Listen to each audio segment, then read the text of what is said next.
is a causative factor succeeding as a business, or you're having an idea, or your entrepreneurial seeds. For just a brief story of myself, I was born and raised in Lagos, but because of parental challenges, I had to leave Lagos and stay in Akure in Ondo State, because that's where I came from yesterday. And one of the challenges I had growing up is that I'm not having that privilege, opportunity to explore or do certain things on my own. I just have to come under parental pressure, influence, and disruption and all that. And it affected me till my adult age. So I want to know, is environment a factor? Because one of my biggest pain today is that I've not been able to do so much in the city of Lagos, where I was born, raised, go to school, and do so many other things, my educational exploits and all that. So I want to know if the environment is a factor, because I do cite this as a problem that I have, that I've not been able to grow up or do so much in Lagos because of parental disruptions and all that. So I want to know, is environment a factor in one succeeding in business and making a lot of progress? Is the environment a factor? Thank you. All right, thank you. Right. Environment is a major factor in the business that you do.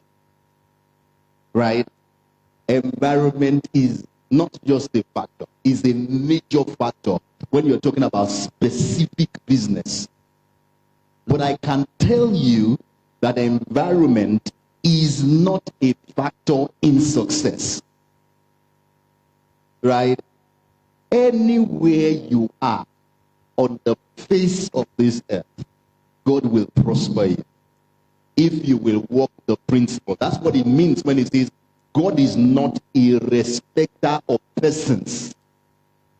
Right? So you can trade principles, and the principle will work anywhere in the world.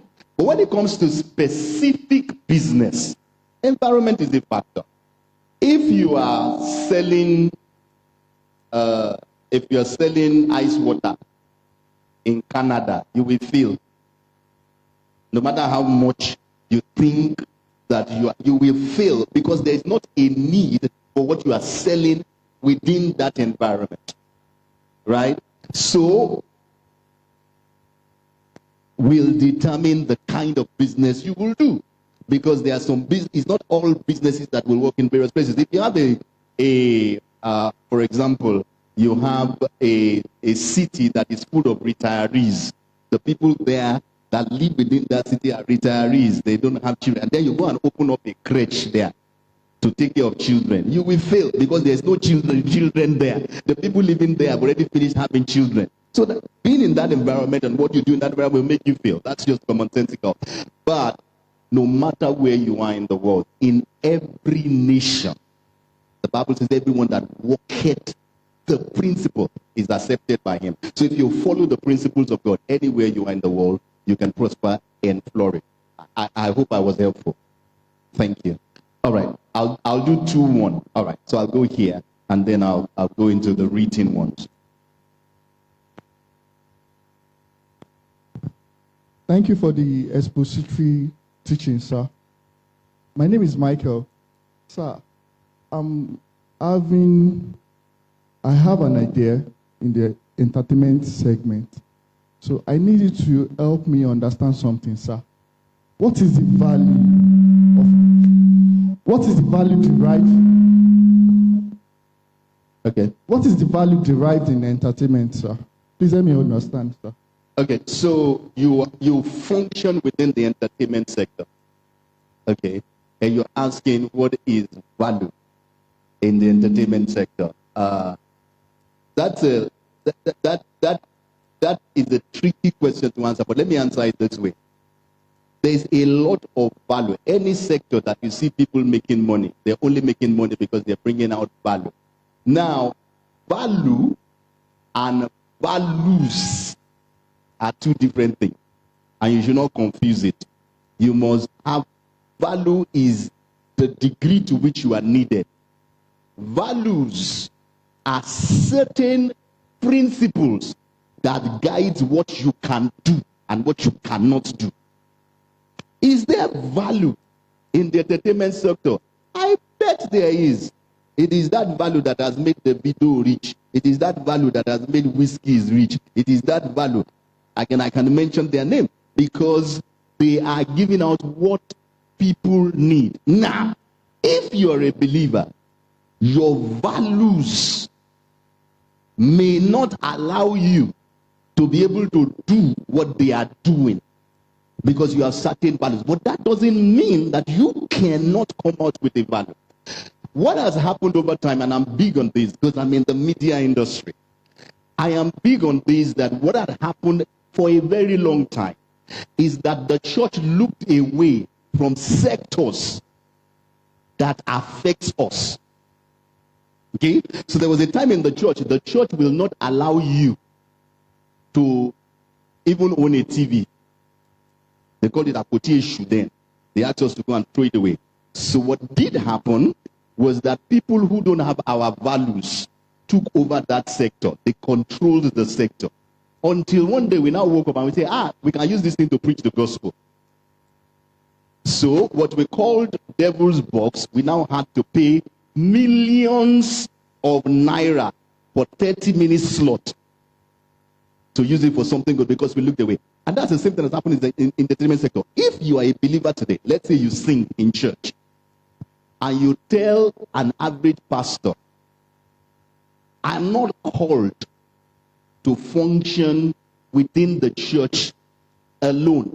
I am going into the forest, right, to sanitize that sector. It's a call. Because somebody must redefine entertainment. What we call entertainment right now is naked girls shaking their body to a music video. That's what entertainment has become. But we can redefine it. How can you redefine it? Sing quality. Let your tracks be good. Let your lyrics be valuable to those of us who consider value. You will create another market. If you are good enough, with time, you will redefine it. And some of us will also enter. I am particularly interested in entertainment. And I'm going to, by the grace of God, hopefully later this year, we're going to launch a complete DTH. Here's the deal. That DTH, he has secular music channel. He has Christian music channel. He has a movie channel. The only thing he doesn't have is porn. Because my value won't let me do that. But what I want to do, the reason what I want to do it is, I'm a kingdom person.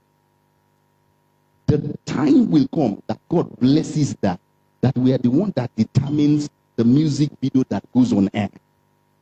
When I get to that point, then I will be able to say, if you have a naked girl on that place, we are not hearing it. And then we begin to sanitize the industry. But if we chase everybody away and say, because you're born again, you can't go there, then we are left with, it's the same thing with politics. People tell me, what are you doing in politics? The dirty man again. I said, if the reason is dirty is because we leave it for dirty people. Somebody must go inside there and sanitize it. And it's a call. I believe it's ministry. It's not everybody that will pick up the mic and preach the gospel. But some of us, this is what Jesus taught. The kingdom of this world will become the kingdom of our God and of his Christ. And it shall reign forevermore. In my conclusion, what I will say to you is, if you are sent to entertainment, see those first 6 things I talked about, from quality to packaging, pay attention to it. Make what you do valuable. You don't have to do what they do. You don't have to do what they do. Keep it quality. Let your song make sense. Let it make sense. Let your beat be correct. Don't go and mix your song somewhere where you'll be wondering, or somebody. Do it well. Let your quality be good and remain consistent. It may not happen overnight, but eventually it will happen over time. It will happen over time. Thank you. I hope I was helpful. All right, let me go to paper, then I'll come back to you. This one says, How can I get out of debt so I could pull resources together to start my desired business? How do you come out of debt? Coming out of debt can look complex, but it's not complex. Money, every amount of money that you spend, that you make rather, must be divided into three: past, present, future. This is how people become broke. Remember when I was talking about wealth, I said wealth is not about how much you make, it's about how much you retain.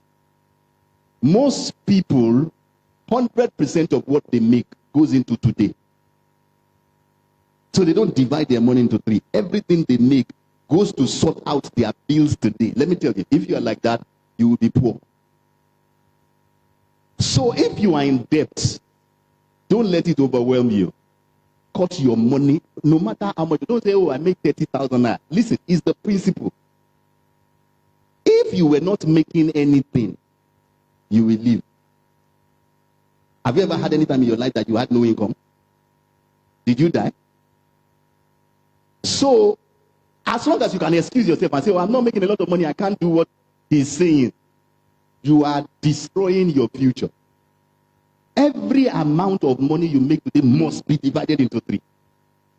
If you are presently in debt, a percentage must go into your past. Then there is nothing called future. The future is what you make out of it today. If your future will be bright, it's determined by what you are doing today. If your future has no future, it's determined by what you are doing today. So, today, you must be putting something into your future. It's called savings and investment. It's not excess money, it's discipline. This is Bible. There is much treasure and oil in the dwelling of the wise, but a foolish man spendeth it all. Every time you spend everything you are making today, you spend everything on today, according to the wisest man that ever lived, is foolishness. So, a part of your money today must be saved for the future. Then, so that depends, that percentage will vary based on people. Right? So some people, you can do, depending on how much debt you have, because you can't even be saving. You can't be saving at 2% and be paying interest at 37%. Right? So you must start taking it. You must, how did you get into debt? How did you get into debt? I entered into debt once in my life. And you cannot pay me to borrow money again. I talked to you about having a financial crisis, and then somebody came and offered me money. I think it was 5 million naira. And I took it. Till date, that's still the worst decision I've ever made in my life. Almost ruined my integrity. Oh. So you cannot pay me to borrow money. Banks now want me to borrow money, but I don't. I will not. That's my own personal principle. I will not. Am I saying debt is always bad? Debt to spend on what will not increase or what will not appreciate is always bad. You don't borrow money to buy something that will not appreciate in value. You don't use money to buy a car. You don't use money to go and do wedding. You don't use money to go and bury your grandfather. Anything that will not appreciate in value, don't borrow for it. If you will borrow at all, you must be borrowing for something that has the capacity to appreciate. And, you know, some things are common sense. If you say, I want to borrow to do a business, which is fine, you can borrow to do a business. But you must ask and read the line. How much is the interest that I'm borrowing? And how much is this business going to make? Most, what do they call it now? What these small banks? Microfinance bank. Most of them will borrow money at about 5% interest per month. That's 60% interest per annum. Most businesses only only when your business is doing well, only makes about 25%. So you say you are borrowing money for business, and then you are mentioning village people. They are not involved. You borrowed money at 60%, you are making money at 25%. So you are working at minus 35%. You are working hard to destroy yourself. Because people don't check it. And then when they say it's the devil. The devil doesn't even know about the case. It's foolishness that knows about the case. So I'm not anti-debt totally. But if you're going to do it, your sense must be correct. Right? Because some people even come and testify in church. Hey, you can't believe it. They borrowed me the money. Hallelujah. I pray to God that usually approve the loan. They approved the loan. That may not be a testimony. That may not be a testimony. So you need to check, what's the interest am I paying? This thing I want to use it for, will it make that much money? So if you don't make that money, you run away from it. But if you have already made the problem, what you need to do is attack it now. Attack it now. Suffer now. Attack it. Attack it. Reduce your income to the barest minimum and clear it. Then you can think straight and start doing that, and now start putting something into your future. Because that's how to create wealth. It's not so much of a mystery. I hope I was able to help that person. I saw a hand there. Let me go ahead. Okay. I'll take one from here, then I'll go back to the paper. Well done, sir. Thank you for a good business orientation. My question is this, sir. What's your perception of destiny in business? That's number one. Destiny. Destiny. Okay. In business. Okay. Number two, can everybody be a good businessman? Okay. Then the third one, do you agree that every physical problem needs financial assistance, especially in poor Africa, especially during natural catastrophes? Okay, let me answer the questions. The last one, sir. You have four. A good idea without financial capital. I would even have forgotten, because I've forgotten number one now by now already. So let me take it one by one. I'll try and be very brief. Let's just stay with it to answer the four. But let me stay with him. Number one, you talked about destiny. This is what I believe about destiny. My destiny is in the Word of God. If I want to know what will happen to me, I look at what God has said about me. That's my destiny. And so when it comes to business, I want to know my destiny in business. What did God's word say about the things that I do? Then Psalm chapter number 1 comes alive to me as my destiny. Blessed is the man that does not walk in the counsel of the godly, does not sit in the seat of the small, that does not stand in the way of sinners. But his delight is in the law of the Lord. And on his law does he meditate day and night. Then he describes me. He said, he shall be like a tree that is planted by the rivers of water. That's my destiny. He said, he brings forth his fruit in due season. That's my destiny. He said, whatsoever he doeth shall prosper. That's my destiny. That's what I believe. That's how I look at destiny. Number two, you asked, remind me number two. Can everybody be a good businessman? Can everybody be a good businessman? Potentially, yes. Everybody can learn. Entrepreneurship is learned. Right? You can be born with certain tendencies. So, for example, to be a good businessman, you must learn how to take calculated risk. Right? And some people who are like that, some people are more daring than other people, naturally. But that doesn't mean that they are skilled, because the fact that you take risk does not mean you are wise. Because it's not all risks you should take.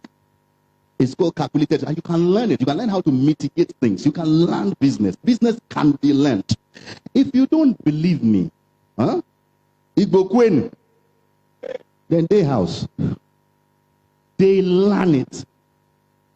Right? They learn it. They don't just step out and go and do business. They go and understudy someone. They learn it. And if you learn it correctly, it will show in what you will produce.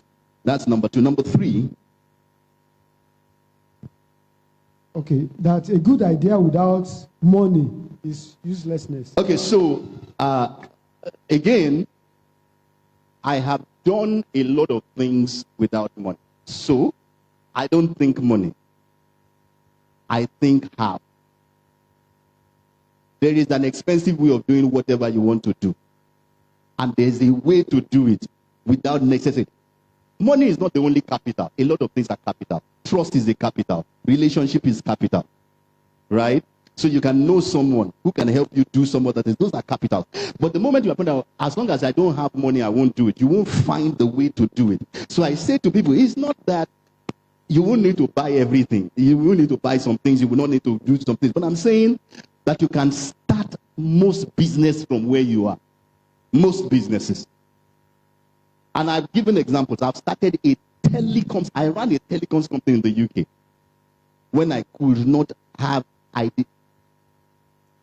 Diesel finished inside the van. I went to go and drop my things. And from there, I started a literally, when I say telecoms company, it's not selling SIM card.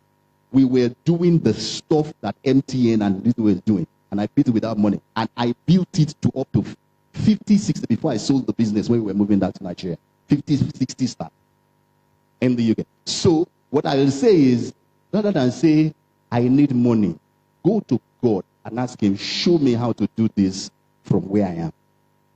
My experience is, he opens my eye. He shows me. And I am not, hear me, I'm not talking theory. I'm talking of something I've done over and over and over again. Right? And this is not me playing down on money. Money is a very important factor in life. But don't let it stop you. Don't let it handicap you. Because there are ways to do things necessarily without cash. I'll take the last one so we can move on to someone else.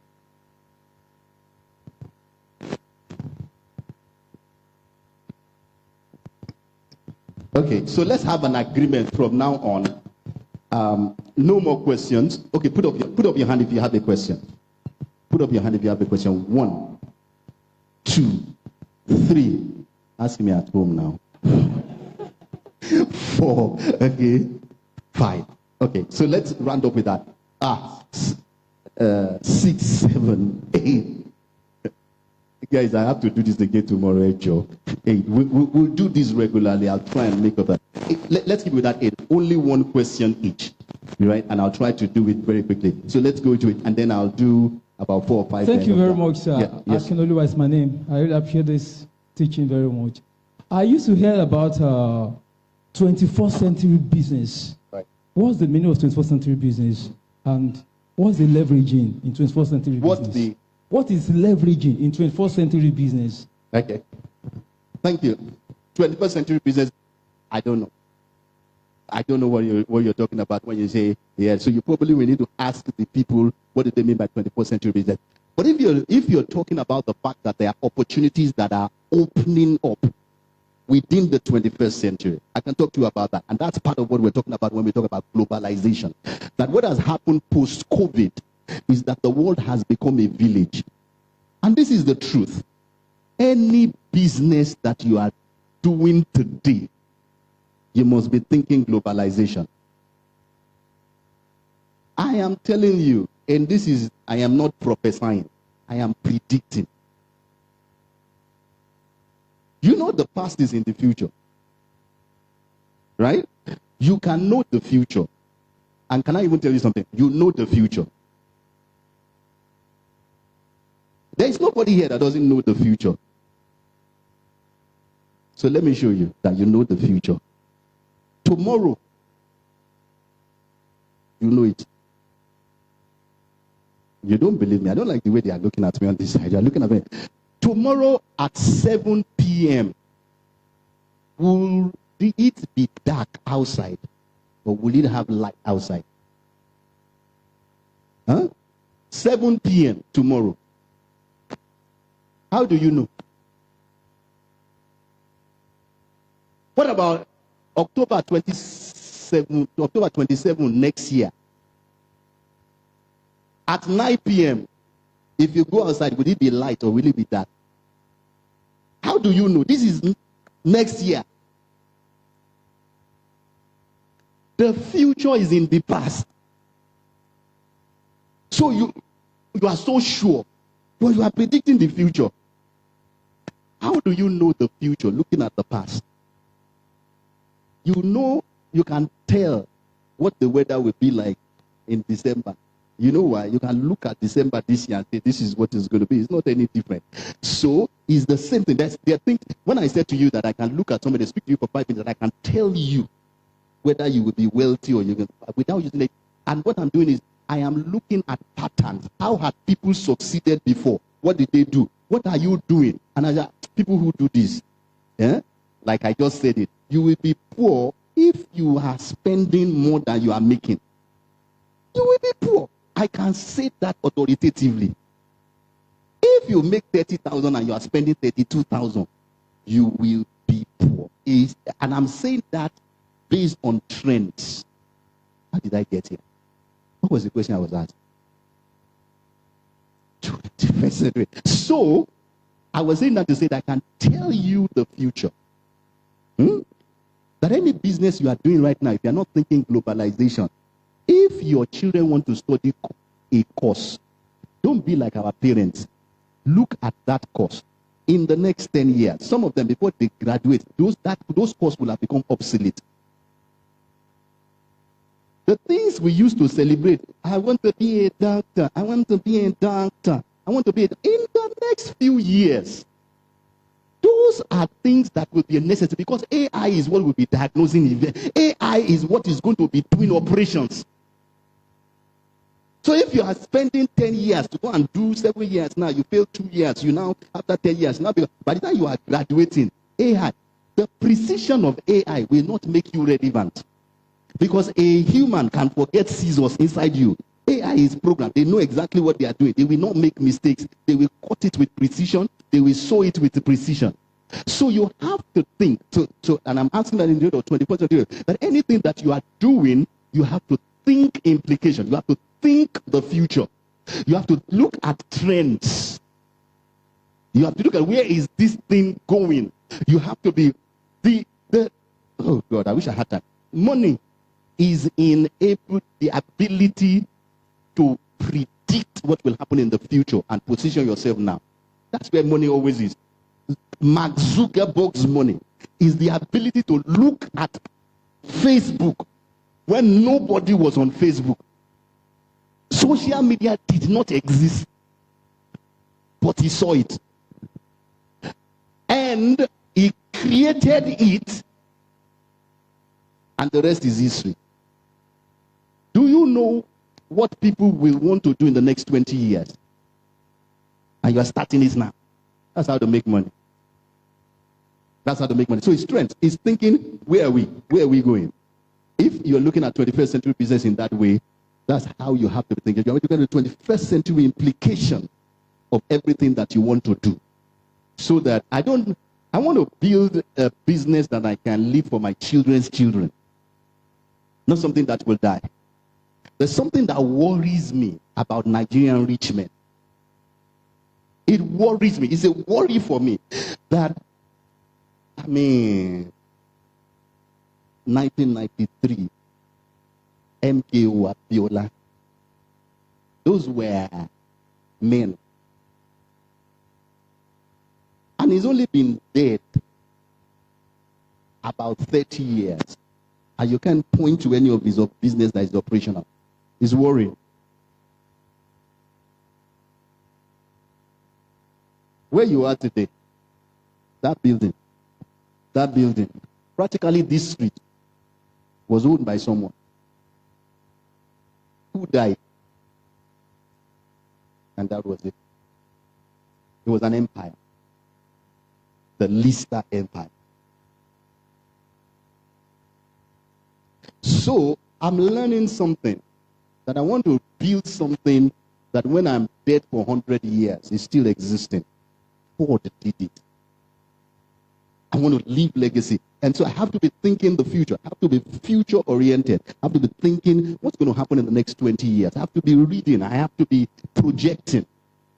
So that the things that I spent my life doing doesn't die with me. Those are implications for me. Let me move on because of time. Number 2.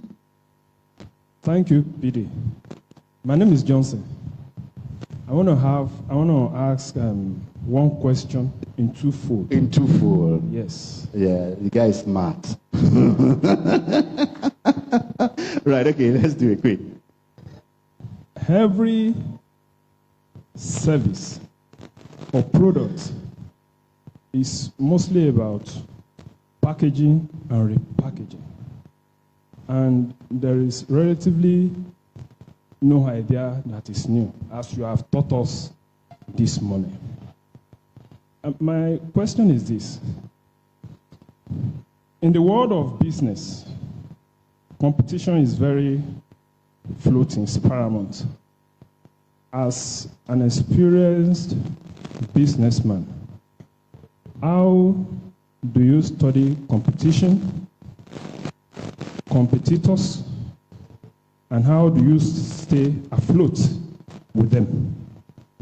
And to those that wants to do business, to newcomer, how can they study competition, competitors, and stay afloat with them? Because I've gotten to know that most big companies in this part of the world, they peg on the growing ones and the small ones. Thank you, sir. All right, very good question. That I will need to do at a piece, but let me just pick up a few things to answer your question. If you are a smart businessman, one of the things you must do is to anticipate competition, even if you are doing something that you consider unique. In this environment, eventually there will be competition, but this is how I big competition. Competition is a very good thing. Without competition, there will be nothing that puts you on your toes.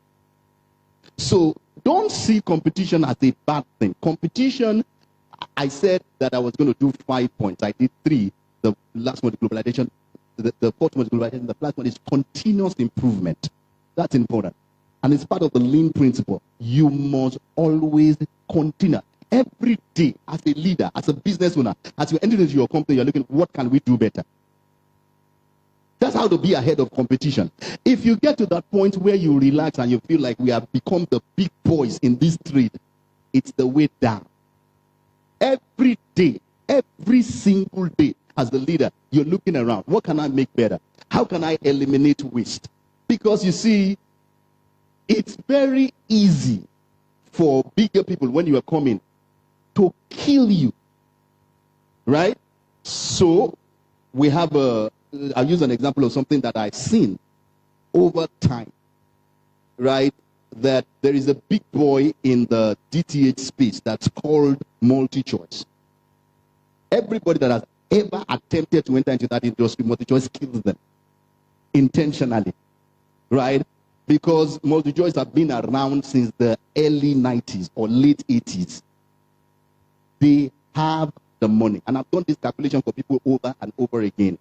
You just need to think about how much multi-choice makes in Nigeria every month. Is to look at how many subscribers, how much the subscribers pay on average, to see how much they are making every month from one source of income. If you look at other sources of income, we were running a TV with them, we were paying $33,000 every month when we were doing it, one channel. If you had the sum total of their income is, you know that they just need to cough to kill you.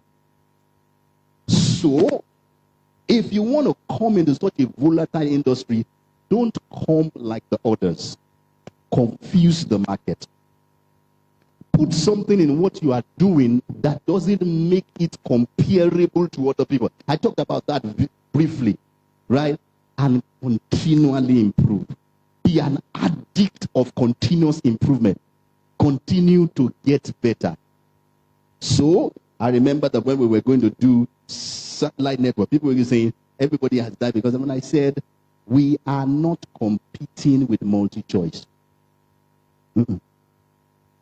I have let everybody that entered in that industry kept saying, multi-choice should go back to South Africa. That was the link. I said, no, we're not competing. The people I'm looking for cannot afford multi-choice. So multi-choice, keep your customer. I don't need them. I don't want them. They are not my market. I'm looking for the people that are not. And so they are my guys. I know the people. And I said to them, no. You're good. What I'm trying to do. Because I also know that I can't fight them and win. Nobody has. Nobody has. So I have to tell myself, I have to count my costs, I have to look at things. And so, if we're going to survive, then we must create something that doesn't create comparison and then continually improve it. And don't say, oh, because I'm going for this level of the market, then we can do anything. So those are things that you want to look, and then for competition is a good thing. Because anything that keeps you on the road and makes you continually improve will eventually help your business to grow. Right. Thank you, sir. Thanks for the privilege. My name is Abayo Miolaoi. I want to ask this question. My question is in between quality, product, and price.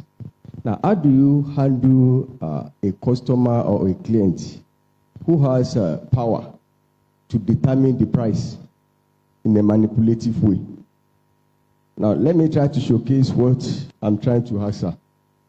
I'm a publisher, academic publisher, and I was given an order sometime to publish a book for all schools in the state.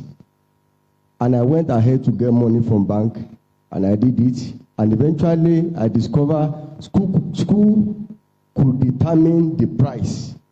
They were not after the quality because of the manipulative way of making their own money. And I was so conscious of the product because of the future. So how can someone handle that, sir? Okay, so find the people that appreciate quality. So the different markets. That's why I said you must define those who you are selling to clearly, right? You must define the people you're selling to, and you must be able to give them quality at their level, right? So if you are looking at quality and other people, price is what is important to them, and you don't want to give up your quality, then leave that market. Find another market. Leave it to the people who are willing to do anything for a lower price. You mentioned something about the future.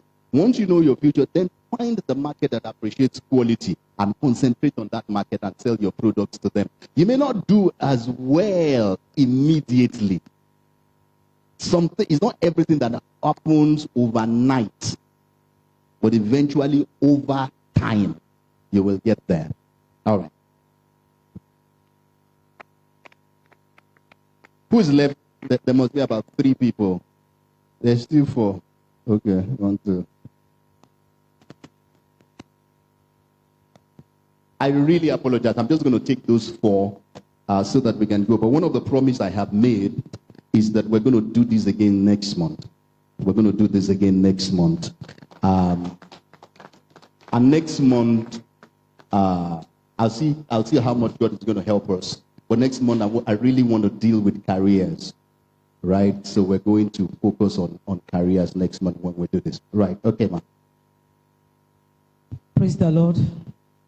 Thank you, Pastor. The Lord bless you in Jesus' name. You have really made my day. Amen. I think I'm just going back home to go and sleep over all this. There is an acronym that says ADPR. I will acquire what I desire. If I perspire, I never retire. And there is also the one of TIME, time. Taking insightful moment enthusiastically. Now, I'm coming back to you, our mindset. Our parents have dealt with us treacherously by instilling a lot of dirty baggages in us. If you don't study law, you are a nobody. If you don't study medicine, you are a nobody. And look at how the trend has changed now, just like what you said. In fact, I wanted to ask a question, but what you just said now, I've really consumed it. Now, I'm of the opinion that how best can we utilize this opportunity you have opened up? I have a son now that is in the final year. He started here. You really impacted his life. I have a daughter that has finished since 2018. This church and everything you've been doing impacted her life. And I'm grateful for that. Now, I am not like Pastor. Thank God. How do we continue this? Our mindset. The baggages in us have taken our time that we no longer know what is best or what is not. Now, the Congo of Gary, Congo of rice, if care is not taken, By the time we come out of this premise now, you will realize that we have forgotten all you have taught us. So how best can we a kind of stick together that the knowledge you have imparted will just keep on, watering it, that it will not just go down the drain, and it will make the best of who we are supposed to be. Thank you.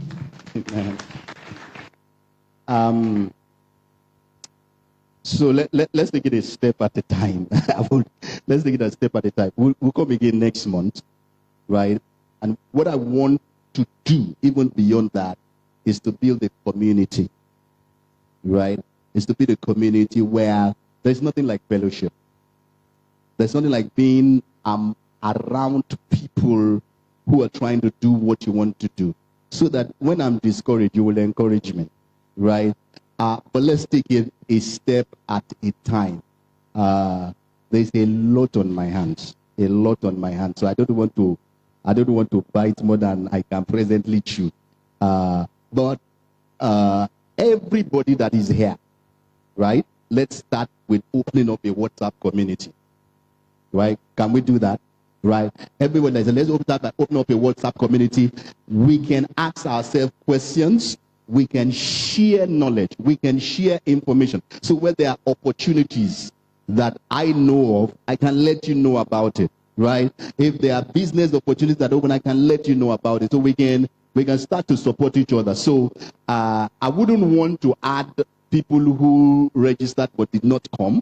So what I would ask us to do, Zachariah, if you can do it, is on our way out, if you want to just put your name and number again, so that it would be those that have given us the express permission to add them to a group. Oh,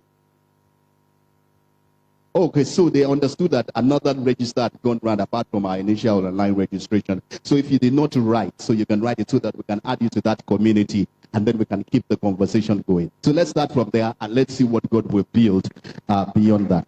Amen. Okay, ma. Thank you, sir. Thank you for the privilege, sir. Well, for me, when I have the opportunity of meeting with iFlyers,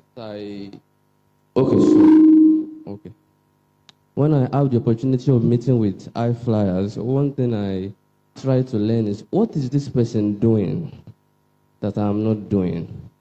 And what principles are they applying that I'm not applying? So you've been sharing that a lot with us today, but I want to ask her, well, what does a typical day look like for you? And also, apart from that, at what point would we say a business has failed? Okay. A business, entrepreneurship requires tenacity, requires ruggedity. It requires you staying there and believing in it. But then, at some point, you've got to tell yourself the truth. This ain't going. Should you ever entertain such a thought? At what point would we say this is not going anywhere? So those two questions. Okay, thank you so much. Listen, I have just because of where you ended, I'm struggling to use the word fail, right? But I've failed more than I've succeeded. Okay? So, because the tendency is to look at, okay, all the testimonies, everything I'm sharing, the things I'm saying, and to think, oh, I've always had it rosy. It's the end points that I'm sharing. I'm not sharing the process to get there, right? So, let me pick it up from your second question to say that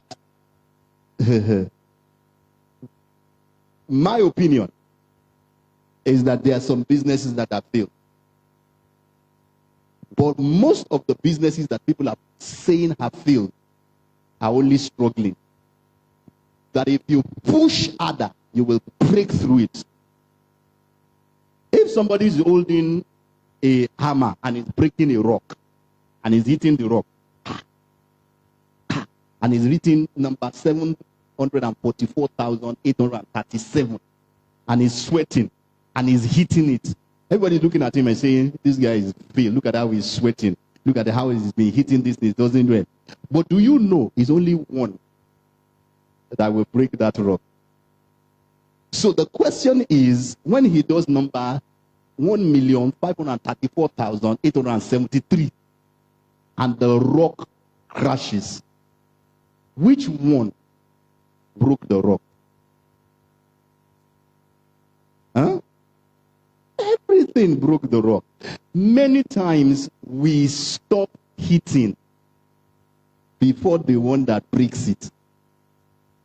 However, having said that, I go into everything I'm doing with, they call it the cowboy principle. I have a needle and I have a gun. Everything. So when a cowboy jumps on a horse and they are riding the horse and they're going far, and the horse falls sick, the first thing is I want to treat this horse, so I'll give it injection. I give it injection. But there comes a time you should know that the horse is dead. You should know that the horse is dead. I can't tell you when the horse is dead. You must be a cowboy to know. Right? So there are sometimes, it's not every business you should keep doing. Because if you say, oh, it will always break, let me just keep doing it. But you may need some certain skills to know. For example, if you're a doctor, I just use an example now, and you are now in 2055, and AI has taken over, and you are telling yourself, my breakthrough, me Jesus will come and you will not have bad. Oh, you didn't get my joke. Okay. You see that? So it takes a skill to know when you should stop pushing. Right? But in my experience, 99% of people who stop pushing too early. Right? So you have to, and you may need to speak to people to help you when you're getting there to be able to do that. Because there are things that die. They are. And that cannot be revived. Right? But it takes a special skill to be able to know that. I hope that was helpful. That's the best thing I can handle it in. And then the second question, my typical day, the reason why I laugh is because I don't have a typical day. My days are so, there are regular things in my day. But there are things I must do every day. Those are non-negotiable. But because, just like I said earlier on, there are dimensions of my life that is behind what people see. Right? So every day I must pray. And I will not spend less than 2 hours in prayer. In a day. I wouldn't. And that's non-negotiable. Every day I must study the Bible. That's not what you want to hear of me, but you know, I'm just telling you, you ask. Every day I must study the Bible. I will not study less than 4 chapters of the Bible. And I mean study, not to read. Every day. Every day I must learn something new. In learning something new, it used to be that I must read a book. Read some chapters of a book every day. But I don't do that necessarily every time. I use what's called Audible now. So I have books in Audible that I listen to. As I become busier, I do that. So I will listen to audiobooks. I will go on YouTube. I will listen to people that I want to be like. So I don't listen to everybody. But I listen to a specific set of people. Because there are many people that mentor me in various areas of my life. Right? I must listen to somebody else apart from me every day. That's a non-negotiable. I don't think that since 1993, I have never not listened to somebody else every day of my life. I must do that. But in terms of what I do business-wise every day is so unpredictable. There are some days. Okay, another thing that I will do on a working day is I will meet with my top leaders. Every morning, we must talk. That one is the non-negotiable. And I will fight them if they delay me on that one. Now, because I recently added politics to what I do, it sort of shakes me a little bit. That's one area my wife is struggling with. Love you. because that one may require that I come back home late, all of that. Some people ask me, what are you looking for? So I do now. I'm preparing for by-election, so I will have political meetings. I will meet with people, but those are the core. Those ones are essential. Sometimes I will have business meetings, right? But if you want to know what I must do every day, those are the core things. But how will my day look like? It's so complex, even for me, that there are two people who manage me. Two human beings. That's what they do. They manage me. If you help me remember, you have not done this, you have not called this person. I told someone that when you see me like this and you are angry with me, I said, since the beginning of this year, it was when I was expecting a call from somebody out there that I put my phone, that happened once, that I put my phone on ring. My phone is permanently on silent. See, that kind of life is boring. My phone is permanently on silent so that I can arrange my day, because I generally have more in my calendar than I can do. Right? And I'm a recovering workaholic. Right? I'm still struggling. I'm recovering. But the Lord is helping me. If you ask my wife, she tell you how well I'm doing. I'm doing very well from where I started from. Right? So I try to manage my life because it could be overwhelming. Right? But I try to manage my life as well. I try to balance things as much as possible. God helped me. I think I'm doing well.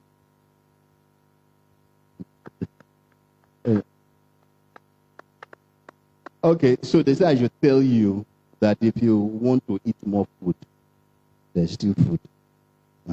So we're going to close shortly, but you don't have to go. Just go straight back there and tell them, PD said there's still more food. And they will do the needful. Good afternoon. We are finished. Good afternoon, sir. This is the last one. Oh, put your hands together for the last person. Thank you, sir, for being the last person. Okay. Good afternoon. Before you go, sir, let me apologize to all the people who wrote down that I did not get to. I apologize. Let's go home so that we can go and refresh for tomorrow. Tomorrow is going to be good if you're able to make it down to the services at 9 o'clock, and I will be talking about globalization, how all those things were talked about, how you can literally build a global business. And I will try to use our example of the practical things that we have done to be able to do that. Let me take that. Okay, good afternoon, sir. Good afternoon, everybody. My name is Timothy Heavens, and I want to thank you for the message. I mean, it was expository, it was awesome. I want to ask a question concerning myself as a person, because I feel like I am not into or exposed into the system of marketing or business, so I find it really hard to be in that sphere. And I know that it's very needed for me to create wealth because of the impact and the vision I have for myself. And I also know that money is needed to pursue passion and calling. And because of that, I am so ingrained in volunteering, community development, and other activities that help me to do some of my free activities. But then I discovered that as I evolve and as I grow, there is a need to create wealth, there's a need to start earning. But I really do not know how to bring that kind of me into existence, such that when you work my service, I tell you this is what you need to do or how to pay. There was a time I was voicing, because I'm a voiceover artist, a public speaker. I do everything concerning voice. I voice a lot of times. So I was voicing a script, and it was so long, and I was like, why am I doing this without even charging? And it took my time. So did you answer the question? I don't know why I didn't answer that. Because that's a core question that you must answer. Why? I don't know why, and I am good at what I do. I have gotten a lot of recommendation for what I do. And then also, I need to know the attribute I need to have to market, because I do not know how to market. I don't know business, but I want to know those characteristics that make me a good marketer. Thank you very much. Okay, thank you, my brother. Do you want the nice answer or the good for you answer? I have both. Yeah. Right. Okay. So the reason why I'm laughing is because I used to be like you. And let me tell you what I think people like us, our problem is we don't want to offend anybody. We don't want to offend anybody. And I had to come to the place where I learned it.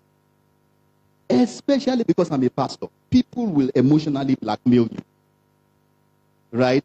For one thing, because the people who are abused the most in this world, in my opinion, are pastors. There's a lot of pastor abuse. Right? So, how do I tell you that you're supposed to pay for this? I'll just rather do it. And because as a pastor, we are trained, like what I'm doing today. I'm trained to do this, to bless human beings. Right? And then at the end of this service, you know what you all we do? Oh, Pastor, I was so blessed. Thank you so much. Oh, God bless you. The only problem is I can't use that to pay my bills. It's nice, it's wonderful. But I can't use that to pay my bills. So I tell myself I must do two things. I must serve.